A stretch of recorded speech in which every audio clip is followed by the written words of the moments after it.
اگر آپ میری اس کوشش کو سراہنا چاہیں تو اس ویڈیو کو شیئر کرنے اور چینل کو سبسکرائب کرنے کے بارے میں سوچئے گا۔ منٹو کا افسانہ، آرٹسٹ لوگ۔ جمیلہ کو پہلی بار محمود نے باغ جناح میں دیکھا۔ وہ اپنی دو سہیلیوں کے ساتھ چہل قدمی کر رہی تھی۔ سب نے کالے برقعے پہنے تھے مگر نقابیں الٹی ہوئی تھیں۔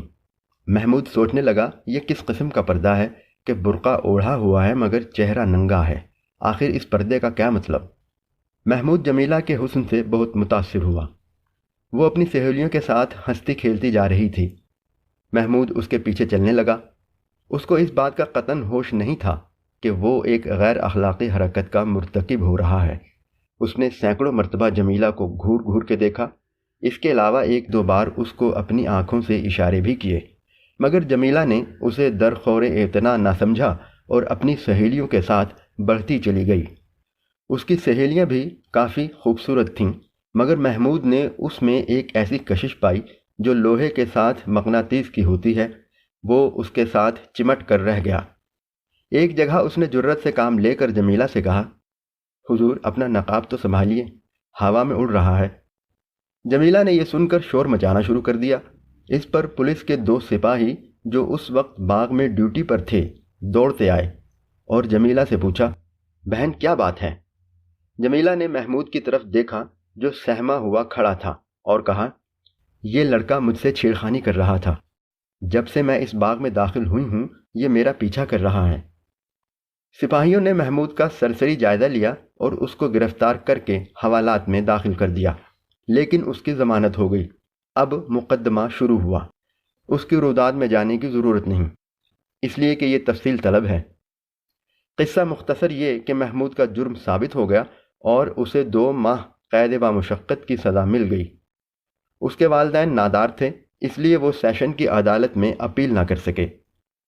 محمود سخت پریشان تھا کہ آخر اس کا قصور کیا ہے۔ اس کو اگر ایک لڑکی پسند آ گئی تھی اور اس نے اس سے چند باتیں کرنا چاہیں تو یہ کیا جرم ہے جس کی پاداش میں وہ 2 ماہ قید بامشقت بھگت رہا ہے؟ جیل خانے میں وہ کئی مرتبہ بچوں کی طرح رویا۔ اس کو مصوری کا شوق تھا، لیکن اس سے وہاں چکی پسوائی جاتی تھی۔ ابھی اسے جیل خانے میں آئے 20 روز ہی ہوئے تھے کہ اسے بتایا گیا کہ اس کی ملاقات آئی ہے۔ محمود نے سوچا، یہ ملاقاتی کون ہے؟ اس کے والد تو اس سے سخت ناراض تھے، والدہ اپاہج تھیں اور کوئی رشتہ دار بھی نہیں تھے۔ سپاہی اسے دروازے کے پاس لے گیا جو آہنی سلاخوں کا بنا ہوا تھا۔ ان سلاخوں کے پیچھے اس نے دیکھا کہ جمیلہ کھڑی ہے۔ وہ بہت حیرت زدہ ہوا۔ اس نے سمجھا کہ شاید کسی اور کو دیکھنے آئی ہوگی، مگر جمیلہ نے سلاخوں کے پاس آ کر اس سے کہا، میں آپ سے ملنے آئی ہوں۔ محمود کی حیرت میں اور بھی اضافہ ہو گیا۔ مجھ سے؟ جی ہاں، میں معافی مانگنے آئی ہوں کہ میں نے جلد بازی کی جس کی وجہ سے آپ کو یہاں آنا پڑا۔ محمود مسکرایا، ہائے اس زود پشیماں کا پشیماں ہونا۔ جمیلہ نے کہا، یہ غالب ہے؟ جی ہاں، غالب کے سوا اور کون ہو سکتا ہے جو انسان کے جذبات کی ترجمانی کر سکے؟ میں نے آپ کو معاف کر دیا، لیکن میں یہاں آپ کی کوئی خدمت نہیں کر سکتا، اس لیے کہ یہ میرا گھر نہیں ہے، سرکار کا ہے۔ اس کے لیے میں معافی کا خواستگار ہوں۔ جمیلہ کی آنکھوں میں آنسو آ گئے۔ میں آپ کی خادمہ ہوں۔ چند منٹ ان کے درمیان اور باتیں ہوں جو محبت کے عہد و پیمان تھیں۔ جمیلہ نے اس کو صابن کی ایک ٹکیا دی، مٹھائی بھی پیش کی۔ اس کے بعد وہ ہر 15 دن کے بعد محمود سے ملاقات کرنے کے لیے آتی رہی۔ اس دوران میں ان دونوں کی محبت استوار ہو گئی۔ جمیلہ نے محمود کو ایک روز بتایا، مجھے موسیقی سیکھنے کا شوق ہے، آج کل میں خان صاحب سلام علی خان سے سبق لے رہی ہوں۔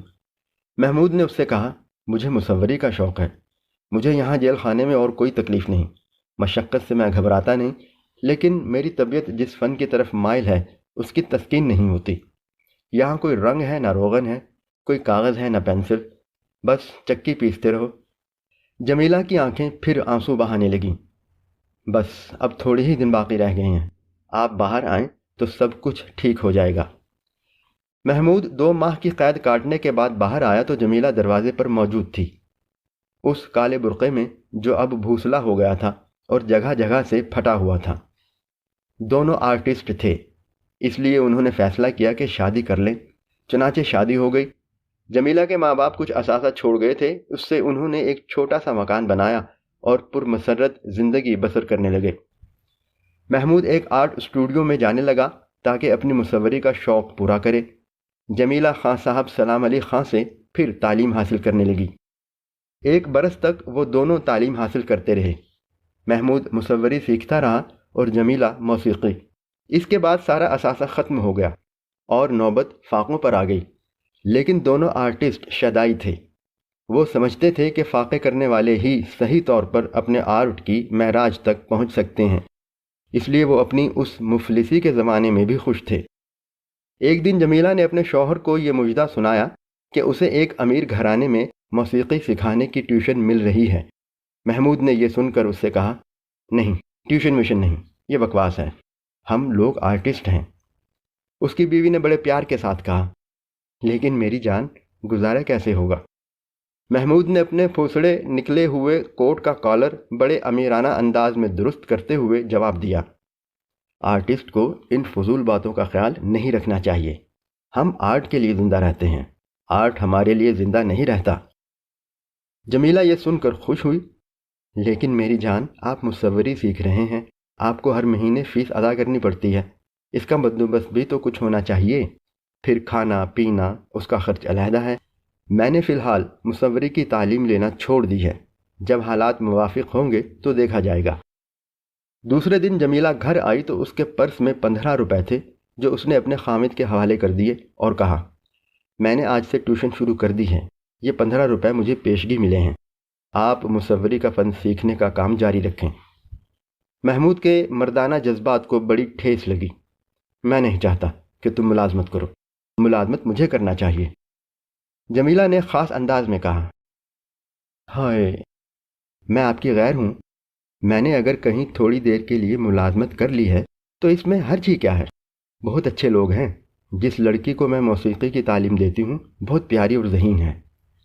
یہ سن کر محمود خاموش ہو گیا، اس نے مزید گفتگو نہ کی۔ دوسرے ہفتے کے بعد وہ 25 روپے لے کر آیا اور اپنی بیوی سے کہا، میں نے آج اپنی ایک تصویر بیچی ہے، خریدار نے اسے بہت پسند کیا، لیکن خسیس تھا، صرف 25 روپے دیے۔ اب امید ہے کہ میری تصویروں کے لیے مارکیٹ چل نکلے گی۔ جمیلہ مسکرائی، تو پھر آپ کافی امیر آدمی ہو جائیں گے۔ محمود نے اس سے کہا، جب میری تصویریں بکنا شروع ہو جائیں گی تو میں تمہیں ٹیوشن نہیں کرنے دوں گا۔ جمیلہ نے اپنے خامد کی ٹائی کی گرہ درست کی اور بڑے پیار سے کہا، آپ میرے مالک ہیں، جو بھی حکم دیں گے مجھے تسلیم ہوگا۔ دونوں بہت خوش تھے، اس لیے کہ وہ ایک دوسرے سے محبت کرتے تھے۔ محمود نے جمیلہ سے کہا، اب تم کچھ فکر نہ کرو، میرا کام چل نکلا ہے، 4 تصویریں کل پرسوں تک بک جائیں گی اور اچھے دام وصول ہو جائیں گے، پھر تم اپنی موسیقی کی تعلیم جاری رکھ سکو گی۔ ایک دن جمیلہ جب شام کو گھر آئی تو اس کے سر کے بالوں میں دھنکی ہوئی روئی کا غبار اس طرح جمع تھا جیسے کسی ادھیڑ آدمی کی داڑھی میں سفید بال۔ محمود نے اس سے استفسار کیا، یہ تم نے اپنے بالوں کی کیا حالت بنا رکھی ہے؟ موسیقی سکھانے جاتی ہو یا کسی جیننگ فیکٹری میں کام کرتی ہو؟ جمیلہ نے، جو محمود کی نئی رضائی کی پرانی روئی کو دھنک رہی تھی، مسکرا کر کہا، ہم آرٹسٹ لوگ ہیں، ہمیں کسی بات کا ہوش نہیں رہتا۔ محمود نے حقے کی نئے منہ میں لے کر اپنی بیوی کی طرف دیکھا اور کہا، ہوش واقعی نہیں رہتا۔ جمیلہ نے محمود کے بالوں میں اپنی انگلیوں سے کنگھی کرنا شروع کی۔ یہ دھنکی ہوئی روئی کا غبار آپ کے سر میں کیسے آ گیا؟ محمود نے حقے کا ایک کش لگایا، جیسا کہ تمہارے سر میں موجود ہے۔ ہم دونوں ایک ہی جیننگ فیکٹری میں کام کرتے ہیں، صرف آرٹ کی خاطر۔ سعادت حسن، منٹو۔